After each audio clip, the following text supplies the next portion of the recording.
अस्सलाम वालेकुम व्यूअर्स, कैसे हैं आप सब लोग। उम्मीद करती हूँ आप लोग खैर खैरियत से होंगे। व्यूअर्स, आज मैं आपको एक बहुत ज़बरदस्त इन्फॉर्मेशन देने जा रही हूँ। वैसे तो आपको पता ही है कि मैं हमेशा कोई ना कोई इन्फॉर्मेशन आपके लिए लेकर आती हूँ, लेकिन आज का जो सब्जेक्ट जिसको मैं स्टडी कर रही हूँ और आपके सामने वो लेकर आ रही हूँ वो है जूश मिस्टिसिज्म। तो आज की जो मेरी इन्फॉर्मेशन है उसका ताल्लुक भी इसी टॉपिक के साथ है। व्यूअर्स, ये तो आपको पता है कि इस वक्त इसराइल का रोल और इसराइली कौम का जो एक पावर है दुनिया में आपको नज़र आती है, ठीक है। लेकिन आपको ये पता है कि ये लोग क्यों इतने पावरफुल हैं और इसके पीछे क्या सीक्रेट है। आज मैं आपके साथ वो शेयर करने जा रही हूँ। व्यूअर्स, ये जो जूश हैं, ठीक है, इसराइली हैं, ठीक है, जिनको आप इसराइली कौम के नाम से जानते हैं, मेनली ये लोग इतने पावरफुल नहीं थे। इनको डिसेंडेंट्स ऑफ जोसेफ कहा जाता है, यानी डिसेंडेंट्स ऑफ जोसेफ, जोसेफ हज़रत यूसुफ अलैहिस्सलाम के लेटर जनरेशन्स में ये लोग आते हैं, ठीक है। और मेनली इनका जो ओरिजिन है वो हज़रत याकूब अलैहिस्सलाम से जाकर मिलता है।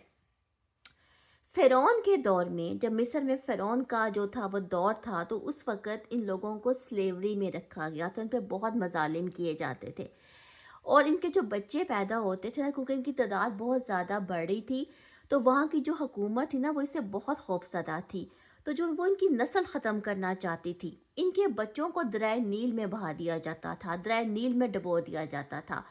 और ये तो आपको पता है कि हज़रत मूसा अलैहिस्सलाम को भी जो है वो दरियाए नील से जो है फ़िरौन के घर जो है उनकी परवरिश हुई, दरियाए नील से जो है उनको डिस्कवर किया गया हज़रत मूसा अलैहिस्सलाम को, क्योंकि उनकी वालदा ने उनकी हिफाजत के लिए जो है उनको एक दरिया में रख दिया था कि शायद उनकी जान बच जाए, ठीक है, क्योंकि वो कत्ल कर देते थे बच्चों को, जो उस वक़्त बच्चे हिब्रू बच्चे जो पैदा होते थे। बहरहाल, अच्छा व्यूअर्स, बात यह है कि जब हज़रत मूसा अलैहिस्सलाम को जब वो हम कलाम हुए अल्लाह से, ठीक है, माउंट ऑफ सिनाई की तरफ जब वो गए, तो उस वक़्त अल्लाह की ज़ात का जो रिफ्लेक्शन था ना वो एक बर्निंग बुश की शक्ल में उनके सामने आया।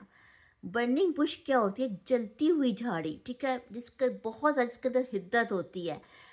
तो अल्लाह ताला ने उनकी मदद करना चाहिए, यानी कि इसराइलियों की मदद करना चाहिए, और मूसा अलैहिस्सलाम से कहा कि तुम इनको ये कहो कि तुम इजिप्ट की तरफ जाओ, क्योंकि मूसा अलैहिस्सलाम जो थे वहाँ से मूव हो गए थे, ठीक है।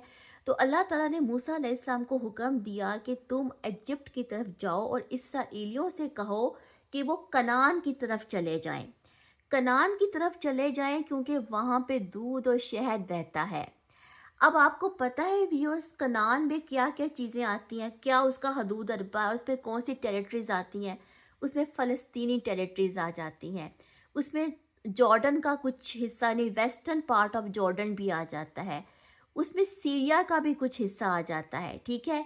तो ये है कनान का इलाका, सारा कनान, जिसको कि अल्लाह ताला ने हुक्म दिया था कि इनको कहो कि कनान की तरफ चले जाएं, क्योंकि वहाँ पे इनके लिए सक्सेस है। अच्छा व्यूअर्स, बात ये है कि उस ज़माने में तो ये लोग स्लेव थे, गुलाम थे, तो खुदा ताला ने इनकी मदद करना चाहिए थी हज़रत मूसा अलैहिस्सलाम के थ्रू। लेकिन आपको पता है ये ग्रेटर इसराइल क्यों बनाना चाहते हैं? क्योंकि इनके सेक्रेट टेस्ट में लिखा हुआ है कि कनान की तरफ मूव हो जाओ, कनान की तरफ चले जाओ। तो ये अब उन जगहों को अपनी मलकियत समझते हैं और ये ग्रेटर इसराइल बनाना चाहते हैं, जिसमें फ़लस्तीन की टेरिटरीज भी आ जाती हैं। तो अब आपको मेरी बात की समझ आई कि मैं क्या कहना चाह रही थी व्यूअर्स। और ये चीज़ जो है मैंने बाकायदा इनके टेक्स्ट ज़ोहर में पढ़ी है, जो मैं आपको बताने जा रही हूँ और जिसको मैंने आपके सामने जो है वो पेश किया है। दूसरी चीज़ ये है व्यूअर्स कि एक बुक ऑफ एक्सोडस है, ठीक है, और वो एक बहुत ज़्यादा सेक्रेट टेक्स्ट पे मबनी है। कहते हैं उसको सेकंड बुक ऑफ बाइबल भी कहा जाता है, और उसमें अल्लाह ताला ने वो चीज़ें हज़रत मूसा अलैहिस्सलाम को बताई थी, 10 कमांडमेंट्स भी थे उसमें, और उसमें कुछ ऐसे लाज थे, कुछ ऐसे वर्ड्स थे, ठीक है, और 13 अल्फाज थे, जिसको कि 13 वर्ड्स ऑफ मर्सी कहा जाता है, कि खुदा ताला ने मूसा अलैहिस्सलाम को कहा था कि तुम इसराइलियों से कहो कि ये वर्ड्स पढ़ेंगे तो इनको शेल्टर मिल जाएगा। 13 अल्फाज थे वो, ठीक है। तो जो इनकी किताब बुक ऑफ एक्सोडस में जो है वो मेंशन है। तो व्यूअर्स, की छोटी सी इन्फॉर्मेशन थी जो मैंने आपको दी, ठीक है। गाय बा गाय ग्रेजुअली मैं आपके साथ शेयर करती रहूँगी इससे रिलेटेड कुछ चीज़ें। امید کرتی ہوں کہ آپ کو میری یہ ویڈیوز جو ہے پسند آئیں گی اور آپ اسے نالج ضرور حاصل کر رہے ہوں گے. Thank you so much.